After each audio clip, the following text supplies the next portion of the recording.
As in, right now, the generation right now don't know what a CD is, you know. They just know that the music is online. You can't you can't physically touch it, you know.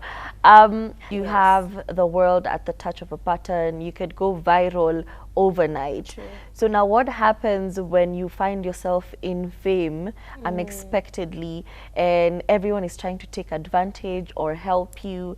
I'd say pause. Yeah. Pause. Don't be in a rush to make a decision because you're being given pressure by everybody. Because at this point now, everybody wants a piece of you. Everybody wants to monetize on this particular film that you've gotten. And it's very easy to make a mistake. True. Because you find success stories, but for every one success story, there's 3-4 artists who got famous and then We never saw them again. Exactly. Hello and welcome to yet another episode of The Millionaire Mind. My name is Turi Faye. Now, before I introduce our guest, who has, well, let's just say a very diverse portfolio. She's very accomplished, especially for her age. I'll get to that. Before we get into the conversation, if you'd like to contribute, the number is 0770-729-366. Contribute to the conversation, not financially. Also, you can tag us on social media at IbruTVKE on Facebook and IbruTV Kenya on Instagram and Twitter. And now on to our guest. She goes by the name Immaculate Juma. You probably have heard of her, yeah? She is an advocate of the High Court of Kenya, but she is also a musical artist. So I won't introduce her, I'll let her introduce herself. Thank you and welcome. Hi. Yeah. My name is Immaculate Juma. My artist name is Ima. I'm a singer-songwriter and I'm also an advocate of the High Court of Kenya. Yeah. Yes. So that's a very interesting, some would say conflicting, choice of careers. Yes. So have you always been a musical artist or into the arts and then got into law, or was it the other way around? It was art then law. So I started out as a fine artist first, and I used to paint using oil colors and acrylics. Yeah. And then I stumbled into that just from high school. Singing wasn't really a thing. I used to sing in church, in the youth group, so it wasn't really something I thought of commercializing at any point. Yeah. Then I got into law school and I did law, and then somehow I got into a band during law school. Yeah. And that's just how the two just happened to just coexist from there. Oh, nice. Yeah. Awesome. And when we talk about the law and being an advocate, there are very many categories and facets.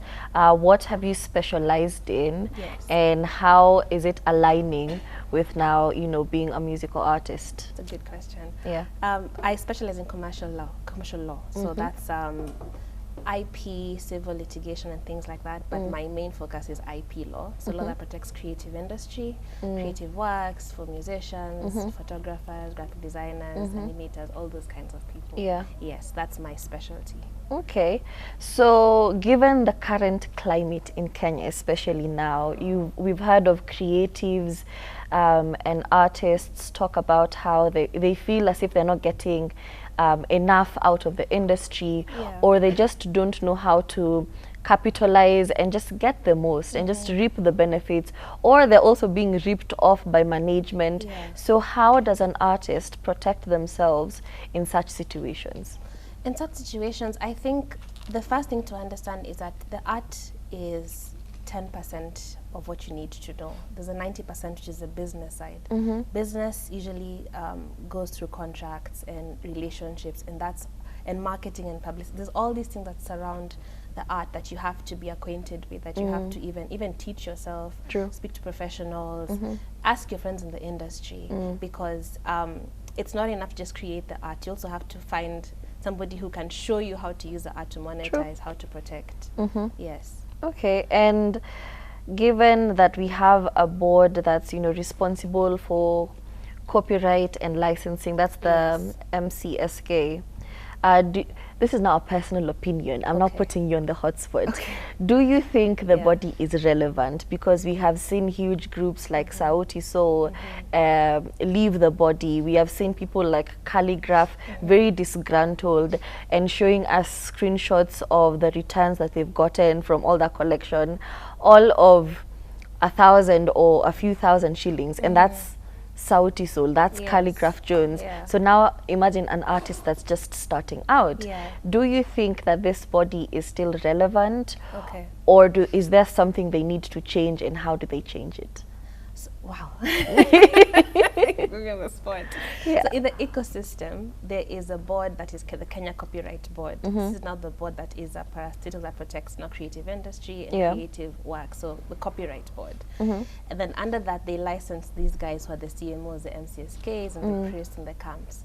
And they have the ability to revoke a license where these people are non-compliant with condition that they've put. So for example, auditing and making sure these audits are done frequently and they are shown to the members. Where we have MCSK involved, and I'll speak as a musician, it is very disheartening to see the kind of climate that they've created for royalties to be collected for musicians. But then again, I think also it's a two-way thing. It's the lack of understanding on the part of the musicians on what exactly the society should be doing for them, because there's one thing to join, another thing to demand accountability. So are we demanding to the right channels? Are we just going to Twitter? Are we going to Instagram? Are we showing screenshots, or are we going to court? Are we challenging it? But also at the same time, who holds them accountable, I think, has been the question that's going on right now, because how much do they actually collect? Are these numbers faked? How do we trust them? And you know, there's just there's a trust issue in between. So now how do we bridge the gap between these two people so that now it's a seamless affair? I think the employment of things like either corporate governance structures, where now they're held to task on certain structured measurements, because at the end of the day, the Kenya Copyright Board has to implement and has to enforce, but the rights holders have to be the ones to make the most noise, because copyright is a private right. As much as these guys are here to supervise, the musician has to be the one to say at the AGM, I don't want that director. I want an audit report. I want it tomorrow. I want the logs of my music and how it's played. So it's a whole, everybody needs to work together, the board, the MCSK, directors, all the members, and the members themselves, the musicians. So now in layman's term, can you explain to us what commercial law is and how you're able to use it to help creatives and artists in Kenya especially? Commercial law is the law that governs or guides transactions in business. So where you have contracts of any kind, that's the bulk of what commercial law and commercial transactions is. So artists usually typically get into contracts, and the thing is, we think about contracts like this 30-page document where it's like a lot of font and that, but the contract could be I agree you press the terms and conditions when you're uploading your music on Spotify or Boomplay, whatever it is. So it's just the law that handles contracts, most of the contractual obligations and transactions. And actually we have seen this also as an issue with creatives in Kenya, where somebody will come online, because I think that has become the agreeable place to vent and to sort out our issues. I'll cite Sailor's Gang and Mwalimu Rachel, where they came online and they talked about how she had taken advantage of them, she had done this and this and this, she was holding back on them, and then she defended herself and said, listen, there were obligations that you guys needed to do, and then there was things I needed to be refunded for. So now at the end of the day, who do we blame in such a situation?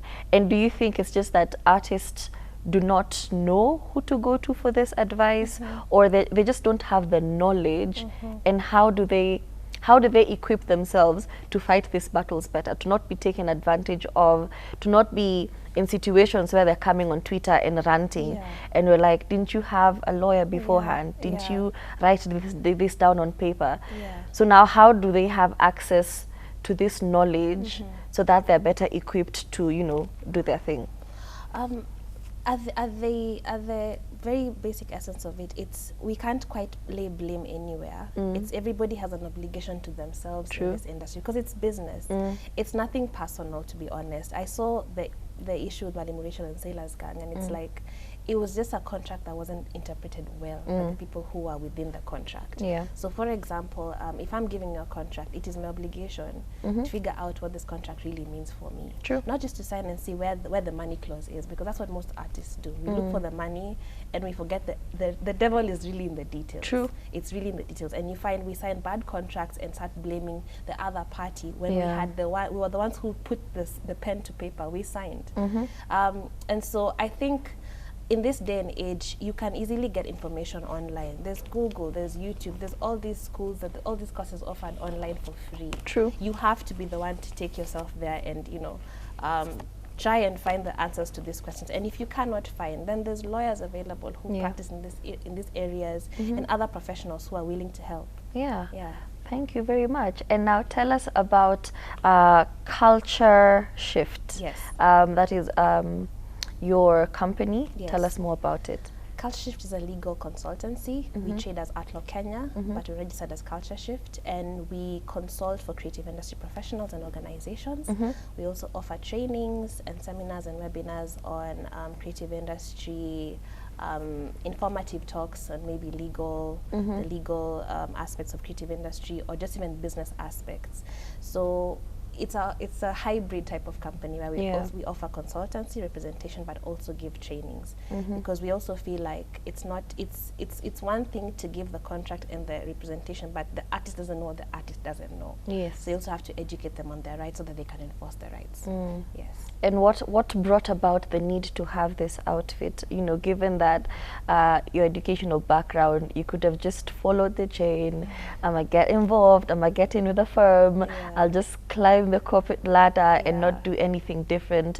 What brought on the need for you to start Culture Shift?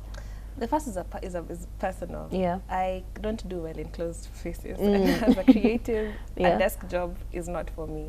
The other thing also is that when I was being mentored, so as a painter, I was mentored by Patrick Mukabi. And within this particular studio, we were a couple of mentees, and some of the mentees were my friends. And when they'd have contracts from big corporates and stuff, they'd show me and be like, you're in law school, show us this contract, is it okay? And I noticed a trend. Most of the contracts were very oppressive to the artist, very, very oppressive. True.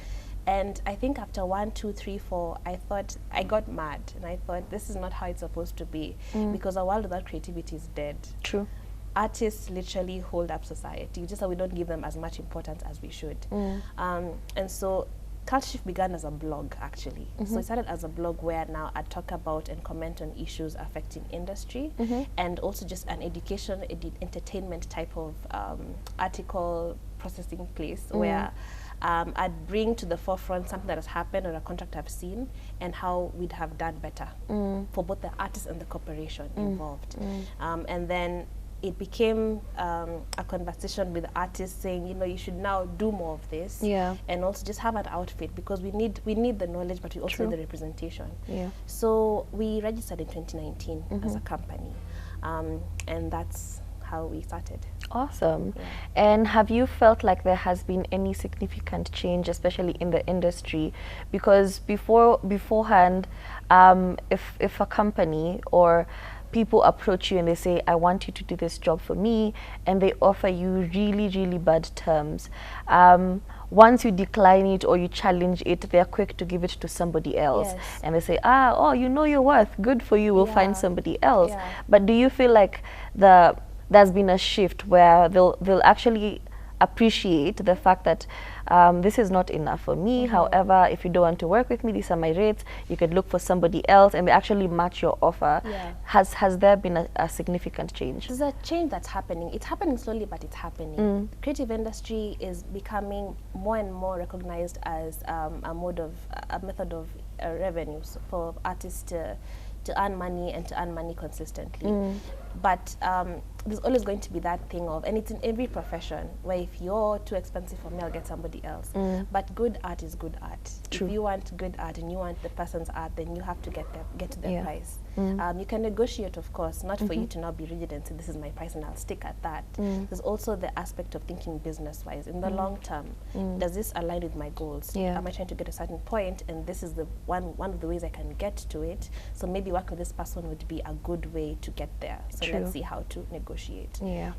Okay. Now, the focus of this show is to highlight women in business, entrepreneurs, conventional careers, and unconventional careers. Yes. So, as a woman in business, basically, Yeah. do you feel has it been significantly easier over the years, especially trying to bridge gaps and being a creative as a woman? Do you feel as if it has been easier or more difficult? And have there been significant red flags that you have actually noticed along the journey that you would like to change? Well, has it been easier? Has it been difficult? I haven't spoken to as many entrepreneurs of the male gender, so I wouldn't quite say, I wouldn't maybe give a conclusive answer to that. But I would say it has its challenges as being a woman in business, because creative industry, fortunately or unfortunately, is male dominated. True. So the producers, the organizations, very male dominated. Legal profession as well. The litigators are mostly from the male gender. Yes. You find a lot of in-house are mostly females. So it has its challenges. Yeah. For example, just the underhanded comments here and there about you being a female and Yes. things like that, not being taken too seriously. Then again, as a young female, also there's also that extra additional challenge. But I honestly feel that challenges present opportunities for us to better and to find different avenues to get to the point we want to get to. True. Yeah. Okay. And as I was doing my research on you, there's something that stuck out to me, that you're also a lecturer. I want to go as far as asking your age, but tell us more about that. I stumbled into lecturing, but then I think about it. I think I come from a family of people who lecture. So my dad is a lecturer. Because of the blog, I talked a lot about music law and entertainment law, and then I got a call from the school that I was lecturing at, and they asked, if I'd be able to teach, and I thought, no way, you can't trust me with children. Listen, No. these are young lives. But they were very supportive, and they told me it's difficult to find people who understand the content that you are writing about, and we'd like to have you, and will help you integrate into this whole lecture position. And so that's how I got in, completely by flukes. Yeah. But I enjoyed it thoroughly. Awesome. Yes. As technology is revolutionizing the industry, you really can't compare. As in, right now, the generation right now don't know what a CD is. They just know that the music is online. You can't, you can't physically touch it. As that is going on, and creatives are able to basically they're more exposed. You have the world at the touch of a button. You could go viral overnight. True. So now what happens when you find yourself in fame unexpectedly, and everyone is trying to take advantage or help you? We have seen the latest case, which is she's called Ngesh, of the Kaveve Kazoze film. So, she's having a difficult time navigating basically Nairobi, because everybody wants to collaborate with her. Everyone wants to be seen with her, do a few reels, do a few something, get her on their YouTube channels. So as somebody who's just stumbled into fame and is very overwhelmed by what's happening, what would you advise them in the moment? In the moment, I'd say pause. Yeah. Pause. Don't be in a rush to make a decision, because you're being given pressure by everybody. Because at this point now, everybody wants a piece of you. Everybody wants to monetize on this particular film that you've gotten. And it's very easy to make a mistake. True.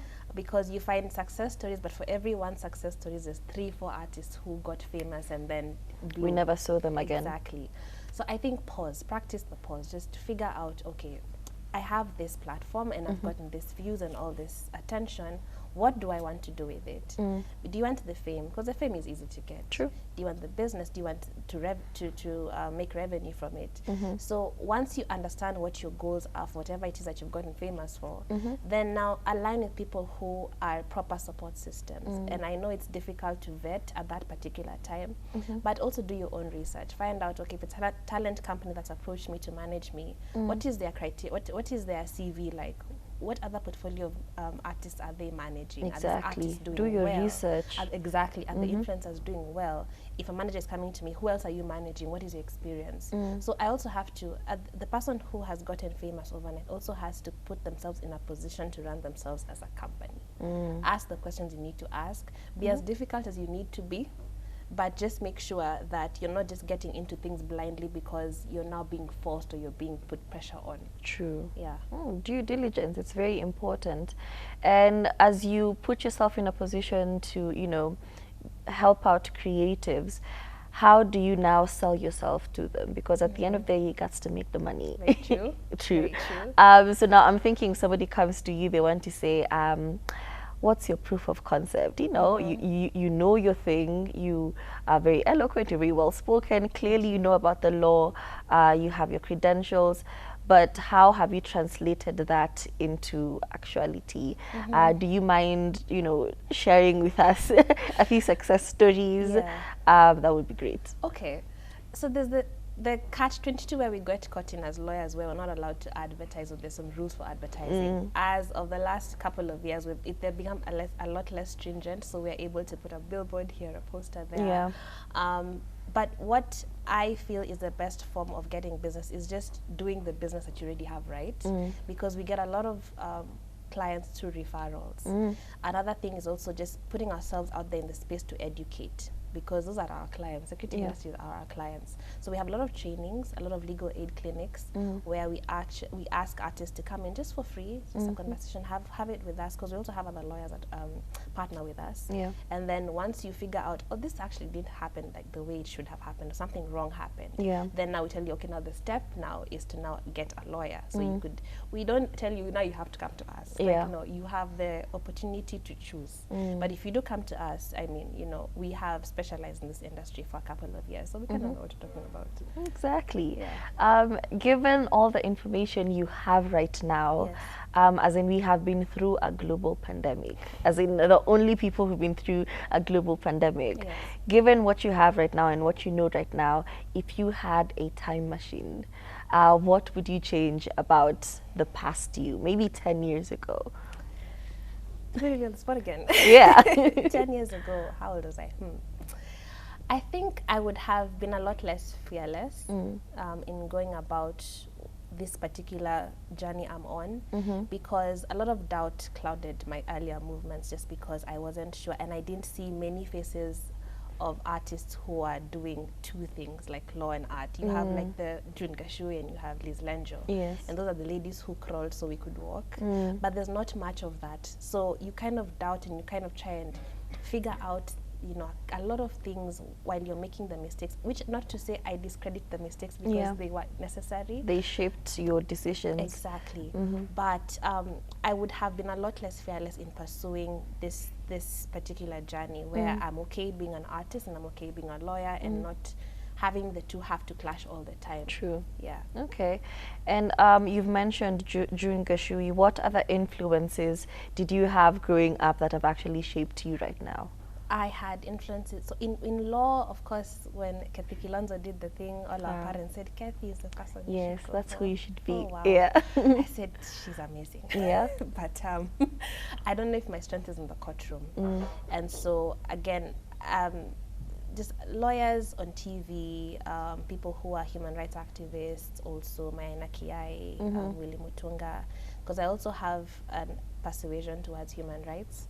So these are people I looked up to, and I liked, and I love the fact that they were advocating for the voiceless. True. And I feel I've kind of gone in a way in that path, because I think of myself as an advocate for the voiceless when it comes to creative industry.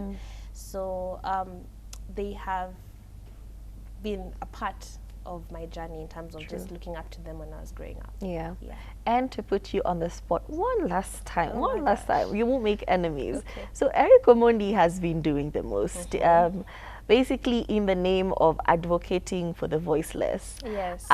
Do you think he is taking the right approach to it by making so much noise? And is it significant?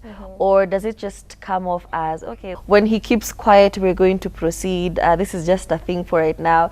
Do you think he's actually approaching it in a way others have tried and failed? And do you think he could do it better if he did what you did? Wow. Okay. So the thing is, in every revolution, there's two groups. There's the radicals and the liberals. So there's the guys who are in the conference rooms trying to advocate, even with Mau Mau. There's the guys who fought, and the guys who are now at Lancaster. So the recommendations are needed. However, it is in the execution of what you're doing that's where that issue lies. Because if you are making enemies instead of and making enemies of the people in the industry instead of bringing them together, then that becomes an issue when we're asking you, now, where are your intentions really? What are you really doing this for? Are you doing this for clout? Because clout, you can get clout easily. But are you doing this because you actually Because you're helping me, but I feel irritated. Exactly. Because I also don't get what it is that you're getting out of it. Do you want something better for tomorrow for the kids who are coming? Or are you doing this because you want to just make noise? Yes, because the thing is also, the easiest way to look at somebody who really wants to fight is just look at how sustainable is this strategy that you're using. True. If you're making enemies every Friday, at 4 months from now, the same people you want to support you will not. True. Because you've dragged my name here, and I don't think it's sustainable. Yeah. Yeah. Okay, got it. Unfortunately, we never have enough time on this show to just really expound on everything, and I feel like we could talk forever, especially if you want to get really specific on what you do exactly. So as we are, finishing up, what would you tell somebody who is in a who wants to start something, or they have an idea but they don't know how to execute it, and it's just you just feel stuck? Just start. It sounds so cliche, and every billionaire mentor will tell you just start, but it is true. Just start, because you will look at your journey as something to compare. So if you start, you get better at this particular thing that you're doing. And as you get better, you get the connections. People will identify. You find your tribe. It's either going to be in the spaces that they are in or even online. But just start. When you start, your tribe will find you. The people who you need to talk to will get you. And you will find the resources that you require, because they'll also share. I think communities are about sharing. So, Okay. Thank you so much for coming. Thank you for educating us. So where can people reach you and find you and engage with you? We have a website. It's www.artlawkenya.com. Artlawkenya.com, yes.